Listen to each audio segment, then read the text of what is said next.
All right, I'm back again. It's been a little while. Been getting ready for camping season, so I hadn't really had time to do all the stuff that I want to do. But I'm getting back on the 49 again, so I wanted to update this. Can't see it because it's all covered up. But that right there is the LT1 that I got for the 49. And it's going to require a whole lot more than I can do.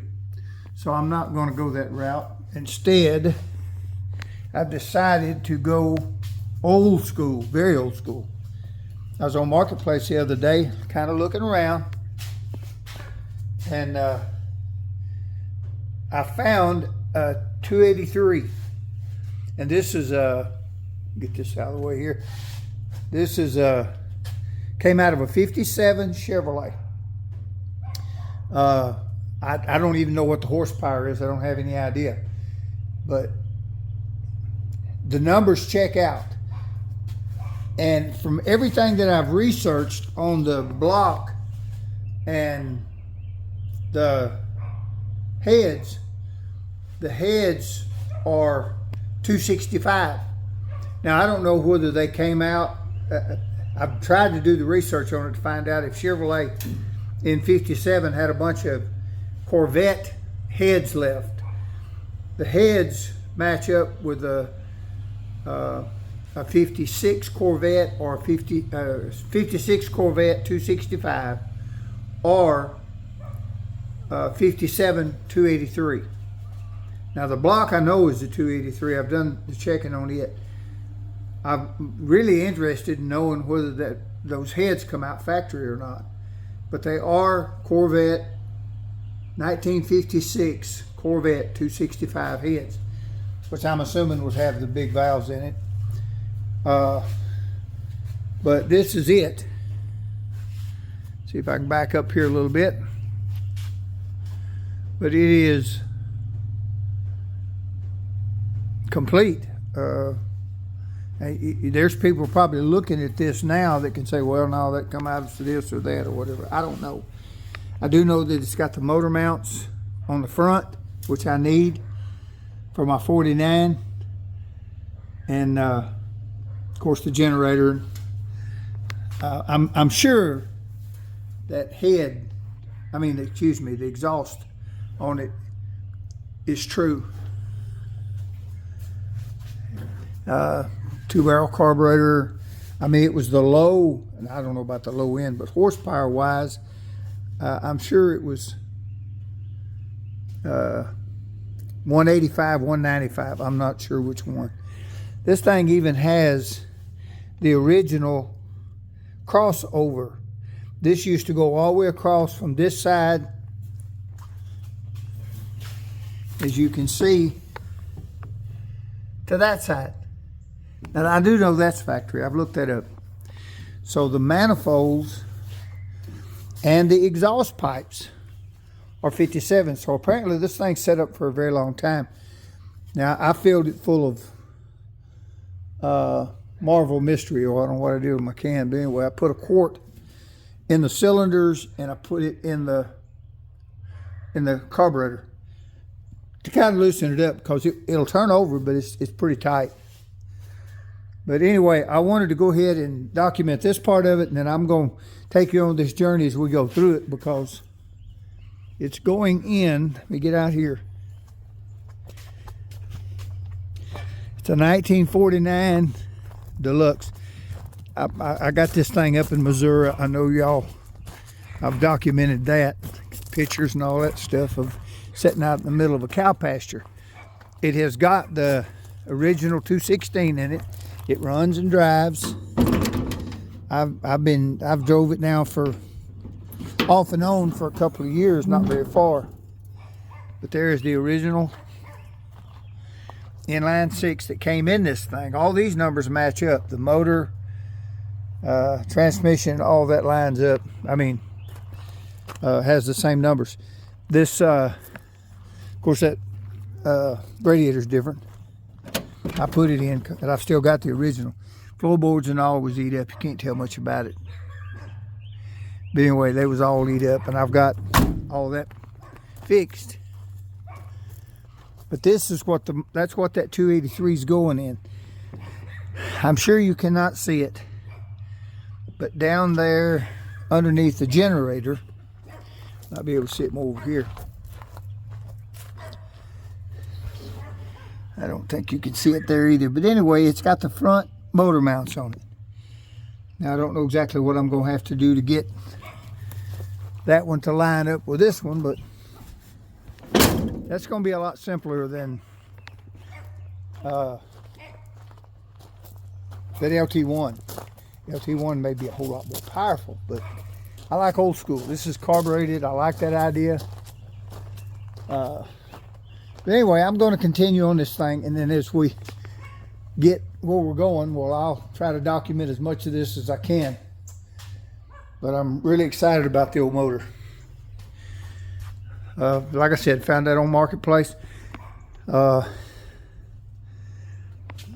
me, it's an answer to prayer, but I mean, people look at it differently. But that right there is going to work a whole lot better than that LT1 for me. But anyway, that's where I'm at right now. I'll document this as I go. So talk to you later. Bye. I don't know if you can see that or not, but you can see that I'm straightening out the threads. This has got the bolt holes, but I don't think they've ever been used. It was plumb full of stuff. If I'm not mistaken, this had a bell housing on the back of it, and the starter bolted up on one side or the other. I'll have to look, but I'm going to go ahead and see if I can get those threads squared away, because that is that's what I want to use if I can.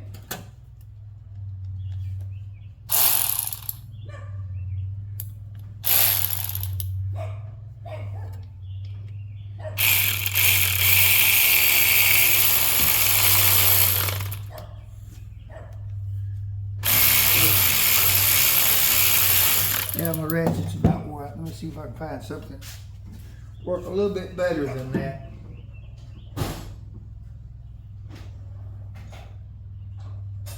Yeah, something that ain't so long it'll mess something up.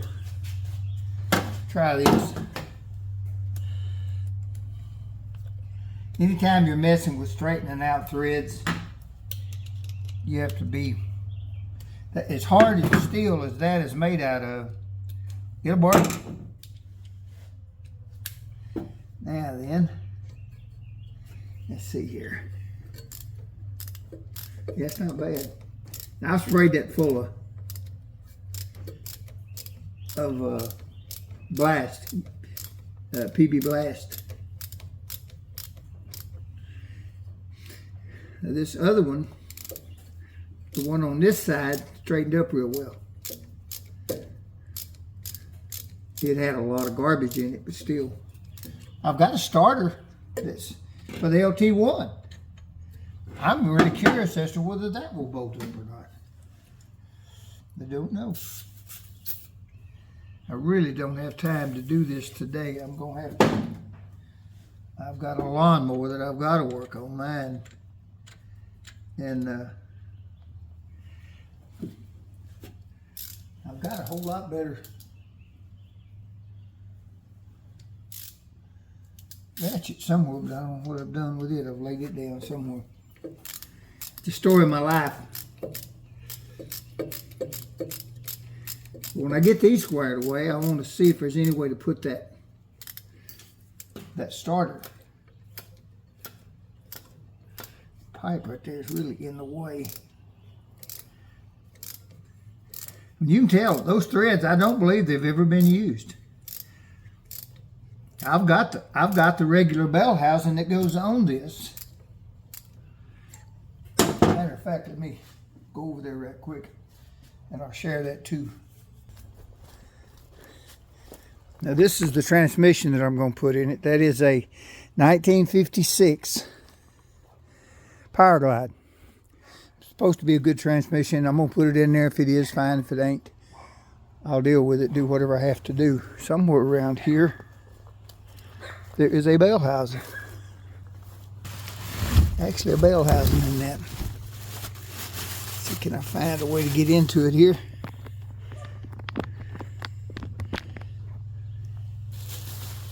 Yeah. This bell housing, get back over here. Actually, well, goes this way. I'll get it right in a minute. No, that ain't right either. Where is it? I think so, yeah. Yeah, that bolt's on. Well, let me get my camera around here. That bolt's on like that. Then the starter goes here. That converts it from the 216 or 235, I believe. That's the only difference. This bell housing on 55, 56, and 57 converts it from 6-cylinder V8. That's that right there. That old pattern right there is 6-cylinder. In 56, it would have been a 235, I believe. But I'm fixing to see this come off of a 265. This bell hasn't come off of a 265. That's a great thing about Chevrolet. They use the same thing for years. That's the reason everybody loves to race with them, because they're plentiful. Now what I'm doing is a little more complicated, but this has to go on the back of that V8, that 283.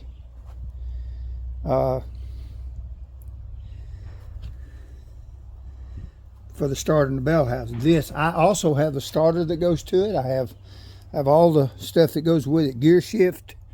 Let me get around here. The gear shift, everything is with it. All the gear shift mechanism, the starter. It even has the yoke in the back of it. I've got to get a drive shaft for it, but I'm in pretty good shape.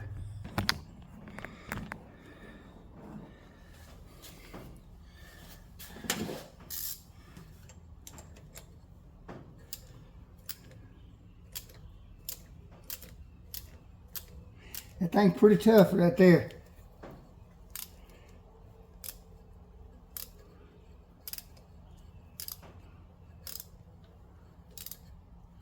That's about pretty close to halfway, maybe a little over, as far as I need to go, so I can put bolts in it and see if that motor will turn over. But I'm gonna go ahead and do this. I'm gonna go ahead and cut this off. And when I get that on there, maybe when I get the starter, bolted on there, I'll be back, and then we'll go from there. Bye. All right, I got those holes cleaned out. Let me find my bolts. And I went and bought some bolts. Actually, I got them too long, but I think that'll work anyway. Now we're going to see if this will work. Or if it don't, it looks like it ought to. I don't know. And I won't know until I hook a battery up.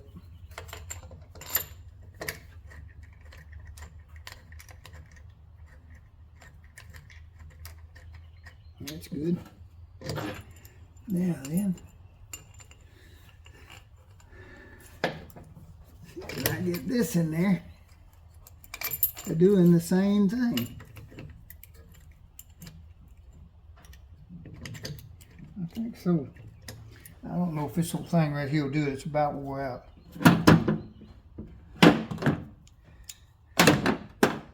Maybe it'll run it up in there anyway.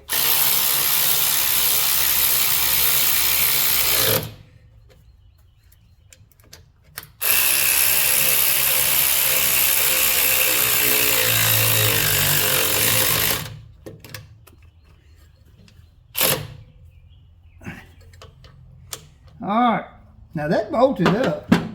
This is the starter for that LT1. And it looks like to me that's going to work. That's the wonderful thing about GM. They use the same thing for years and years. Now, if this does work out and it'll turn that motor over, that will make a big difference. But we'll see.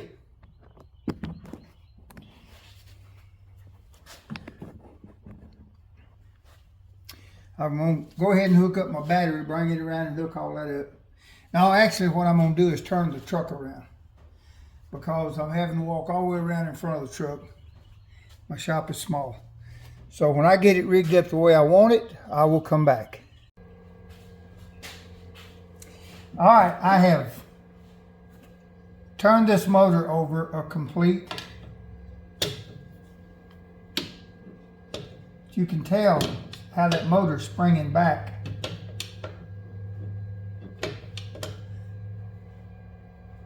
I can't tell. I do know this much. I'm screwing up more than I'm fixing. I pulled a couple of rocker arms off and found rust. Not bad, but it is rust. So there might have been water in the intake. It's going to be a tear down, so we'll just have to tear it down and see. Regardless of what takes place, I'm going to, if the motor is any good at all, and I do believe it can be built, I'm going to do it. That's exactly what I want in the 49. But this thing is not rusted there. Of course, there's no way to, I don't have a scope or anything to go up in the cylinders, but I do know something's froze somewhere because it's springing back. It'll turn, but it's constantly springing back like something else. And that right there may not be helping matters either. I believe that's on that. Yeah, it's on that. That's not helping matters any there. But anyway, I'm going to go ahead and pull the other valve cover off and pull the rocker arms off and see if I can get this motor freed up some. It's well worth the work. So whatever I have to do, that's what I'll do. But I'm pretty sure the cam could be froze in it. I may have already broke it. I don't think so, but there's a possibility. But anyway, I'm gonna go ahead and do a little bit more tear down on this thing and go from there. We'll see what it is as I do it. So I'll be back in a little bit. Bye. All right, as you can tell, I have already took the water pump off. I got the rockers off. And I'm in the process of taking the harmonic balancer off.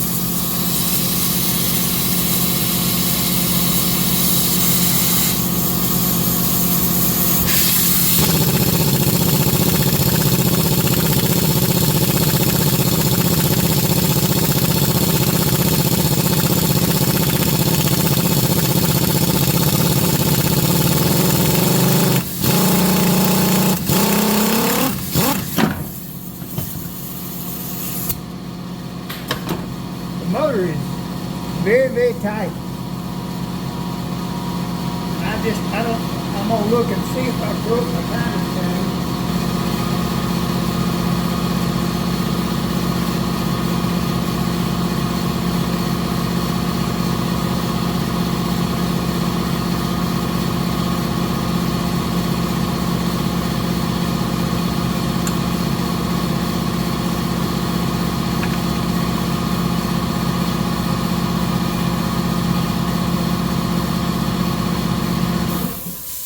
Pressure must have been about empty. That I don't know when they started putting bolts in them, but I do remember having screws early on. and the small blocks. Oh yeah. All right. I got all the screws out, and they were extremely tight. And I dropped one somewhere. I got to hunt it before I go very much further. But you're supposed to take the oil pan off before you do this. And I'm going to take the oil pan off, but I'm not right now. I don't think I am. May have to get that out of there. I don't know. I think I pulled them though before. I think there's... No.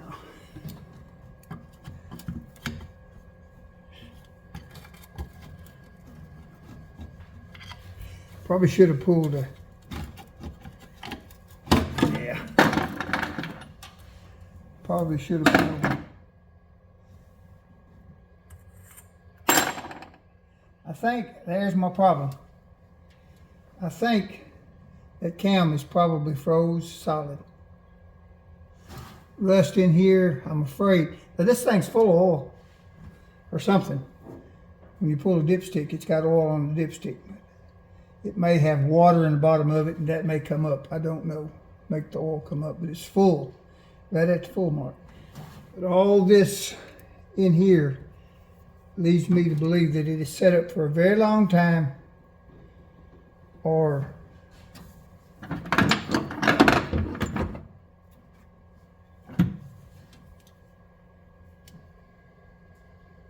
it's set in a moist place. I think it's set up for a long time. Me personally. The push rods on that side, I have not took the other ones out.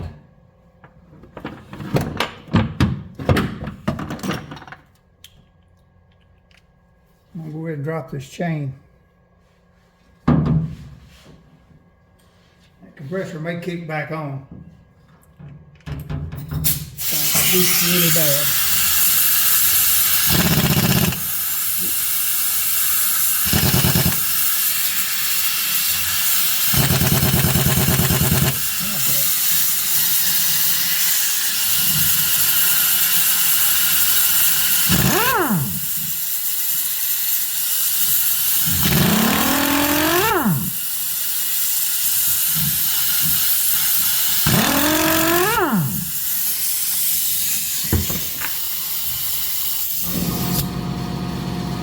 In.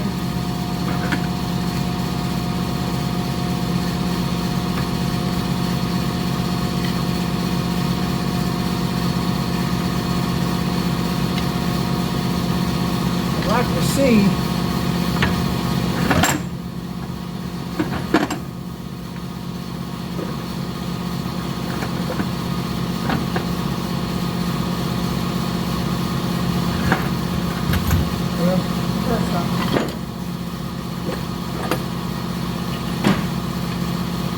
see if that cam is froze.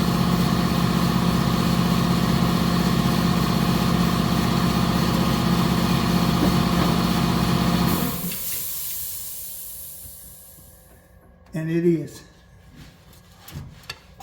And I know that other side still got pressure on it, but I think it cam is froze. So I would have to beat it out from the other end. See if that made any difference.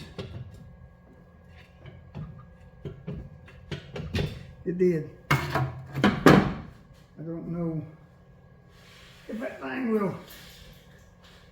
No, I can't do that. Take another valve cover off, take the rocker arms off, and then I can spin the motor over.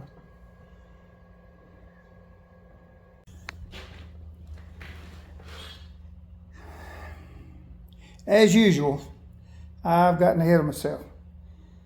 Get to work on the stuff and I forget the video. But this 283 is not looking good. I drained oil out of it. Had a little bit of water, not much. But the motor's still very hard to turn over, and I've got all the rock arms off. Got the timing chain off. It turns over a lot easier than it did, but it's still hard to turn over. When I pulled the intake out, that's what I found. There's a lot of rust in that. You can see how that vent's rusted. A lot of rust.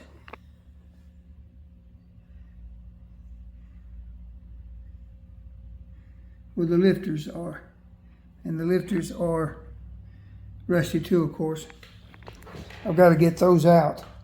I mean, you can see that I've got the intake pulled off and all that. There's the intake down there. Didn't take very long to get the intake off. But what I hoped would be a decent motor, when I say that, hoping that it would crank and run, is not going to happen. The cam will turn, so it's not froze in there. I'm assuming the lifters are froze. And getting them out is not going to be easy. But anyway, that's where I'm at. That's what's going on. And like I said, I'm going to do this in segments, and I'm going to do the whole thing. This will be part 1 and 2 of many, I'm sure, because all of this is going in the 49, and it takes time to do these things and do all the other stuff that I have to do too. So just bear with me. All right, I got it zoned in there where you can see it a little bit better. I put the cam back in so I could show you. Once I got the crank out, it was in the way that I could see the lifters, and I could turn the cam just a little bit. I don't know if I'm gonna be able to. Yeah, I can turn it just a little bit. What I did, I had an old pry bar, a little one, if I can get it in there somewhere. And I took it and placed it like that right there. And then I tapped that out of there.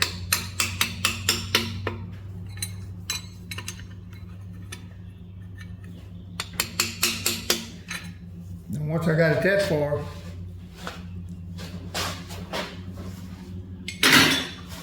I could turn the motor over .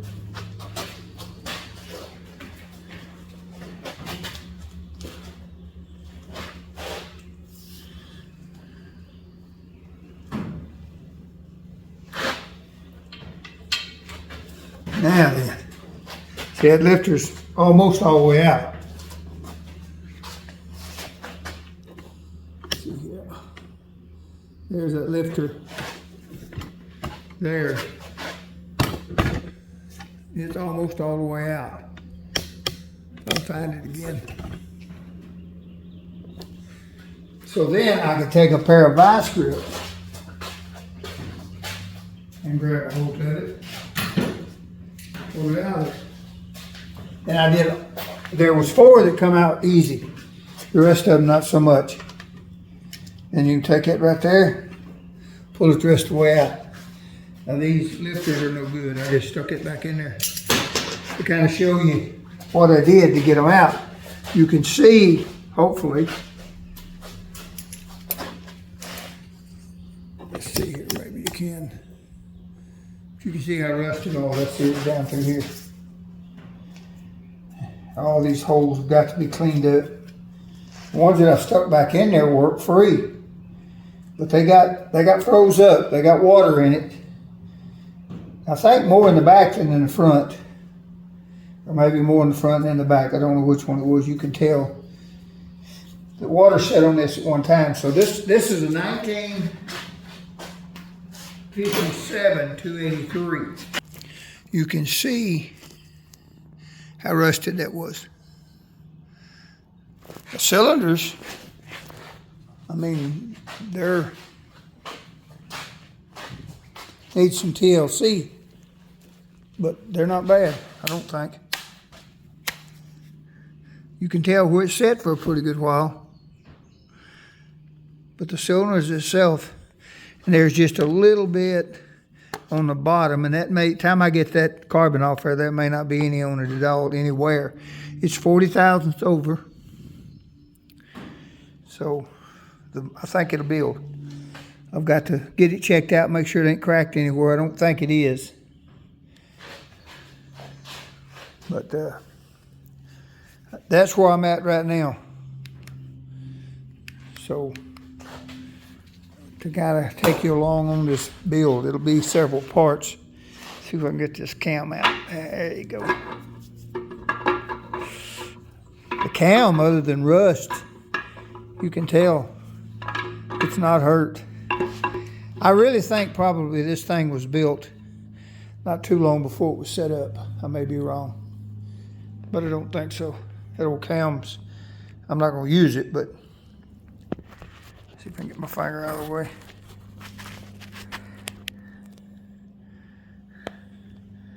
But anyway, the crank, I'm going to have it turned. It's standard. 40 over 283, 1957. And I've got the plugs, freeze plugs out of it. I've got some in the back I've got to get out, but I'm going to take it somewhere and have it cleaned and checked. And then I can put the freeze plugs and stuff back in when I get it back. But anyway, that's where I'm at with it right now. I've got the crank out, all the pistons. The pistons look good, other than you could just tell they've been there for a while.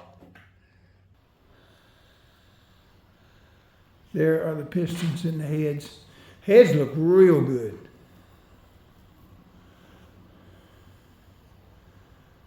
Rods, all that look good. Rod bearings and things. They had some wear on them, but I think a lot of that was from me turning it over with everything froze up and the rust and stuff that was in it.